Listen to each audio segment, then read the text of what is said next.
I'm Garrick DeMeyer from Royal Constrictor Designs. I want to show you this Ultramel ball python here. This is something that we hatched out pretty recently, and I wanted to explain to you how I actually produced this snake. It's a pretty crazy story. I have a captive hatched normal female that I got, I think it was back in 2003, and I had bred her to a pinstripe for a couple of years and just produced pinstripes and normals. And then I decided to breed her to a spider. And I had a couple different spiders. I had my original spider that I got in 2003, and I had another spider that I acquired in 2005. And that snake I actually can't even remember exactly where it came from. Well, anyway, this normal female that I was breeding to the pinstripe, and she just produced pinstripes and normals. Then I bred the spider to it, and one of the breedings came out with a couple of Ultramel looking babies and a couple of pastel type babies too. They weren't pastels, but they looked similar to pastels. And unfortunately they all died, but I knew that there was something really unusual going on with this female. And of course, in the meantime, I had sold the spider male, so I didn't have him to try him again either.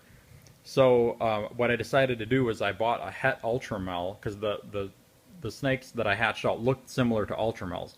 So I bought a het Ultramel male, and I bred him to this normal female that produced these Ultramel looking snakes, and I got, I think it was 11 eggs out of the clutch and hatched one Ultramel.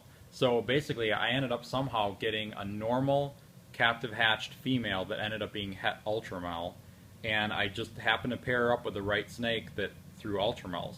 So anyway, that's where this baby came from. It's kind of a crazy, confusing story, but it just shows you that sometimes you just got to be lucky with ball python breeding too. You know, who would think that you'd put two random snakes together and produce, you know, and not know that they were het for a specific morph, and have them come out like that. So Ultramel is really cool. It's kind of similar to a caramel albino. Same general color and pattern to them. Really cool snake, and we're gonna cross him into a lot of different projects. This guy is only about 3 to 4 months old right now too, so as you can see I'm feeding him very well and he's growing pretty quickly. We're hoping to breed him this upcoming season, which is actually going to start in a couple of months. He may not be ready at the beginning of the breeding season, but we're going to breed him to a bunch of different morphs so we can make like spinner blast het Ultramels, pastavi het Ultramels, and things like that. Get a bunch of Ultramel combos going. I just think it's a really cool color and pattern mutation. No, it's not really a pattern mutation, but really cool color mutation that you can do a lot of really neat things with. And I just can't believe that I basically produced this out of a normal looking snake that I've had in my collection for years. So I just wanted to share that story with you. I've had some kind of weird breedings and weird hatchings going on here this year, and this was definitely the craziest one.